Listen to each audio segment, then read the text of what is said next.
You squealed as the heroes unmasked and kissed in front of the roaring crowds. Wait, you recognize their faces, that's your best friend and your partner. My heart dropped, as my stomach churned, rage and bile rising up in my throat. My love, the one I adored, a superhero. A powered being beyond my comprehension. I should be amazed, astounded, in awe. Instead, I was hurt, and angry. I'd known them for 10 years, dating for 5, and not once did they entrust their secret to me. Worse, still, was the other hero, my best friend. We'd known each other since preschool. We grew up together our entire lives, fate never splitting us even once. Truly, I thought them more as a sibling, than a friend, definitely a better sibling than I could ask of my blood. But they, too, found me so untrustworthy as to never speak of their powers? Never entrust me with their burden? Was our friendship our siblinghood worth nothing? Worse, still, was the affection they held for each other. A kiss, shared for all to see, deep and sensual. And I could tell this was no spur of the moment, they were comfortable in their kiss, their shared affection. They had done it before. Probably more. How long had they been lying? How far back did their infidelity reach? A year? 2? 5? 10? Part of me wished to scream out, to demand answers, the other, fearful of learning the truth. Fearful of confirming that which I always told myself, I am nobody. I am a tool, an instrument, and nothing human. Nobody cares. Nobody loves me. I grit my teeth as I attempted not to sob, trying to keep my breath steady as rage rose. I attempted to keep my emotions at bay, only managing to keep them at a simmer. I knew I had to leave, to keep myself in check. I turned to leave, to force my way through the crowd, to retreat, but stopped when I heard their voice, sickly sweet, endearing, and full of truth. I love you. I snapped. I took the box from my pocket, slinging it towards the stage with a rageful yell. Even blinded by tears, my aim was impeccable. No sooner had I recovered from the throw, the box still dangling in the air, security surrounding the mayor, did I feel the impact of the bullet, tearing through my lungs and cracking ribs with the pressure, and then hearing the shot.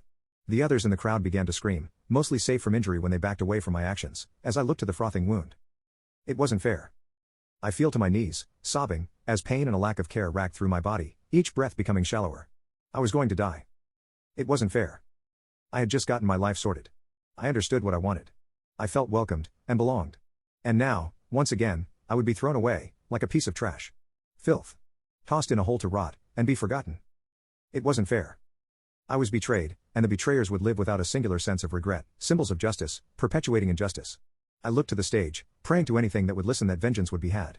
That there would be some semblance of justice in this cruel, uncaring universe. But there was only coldness. No fire, no brimstone, no choirs, or light. Just a slow fade into a cold darkness, as blood loss took its toll. To sleep, forevermore, in the great nothing. And then I awoke. I was in an alley, off of the main street.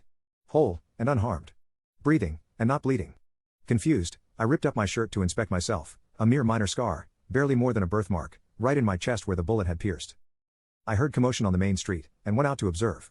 There was the crowd, the stage, distracted by a disturbance. Mere seconds after death, it seemed.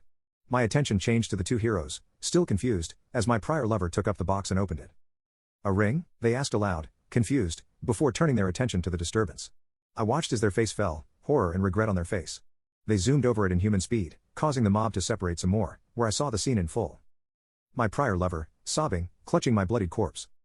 My knees practically gave way from shock in seeing own dead self. I had no reason to doubt what I was seeing, but it was impossible to believe. I was dead, but not really. My corpse existed, yet here I stood, watching, in an alleyway. I felt corporeal, and was leaning against the building next to me, so it presumed myself to not be a ghost. So how? How do I live, yet am simultaneously dead? I considered walking out, to my lover, to my friend, assuring them that I was, indeed, alive. But something within me relished the feeling of revenge.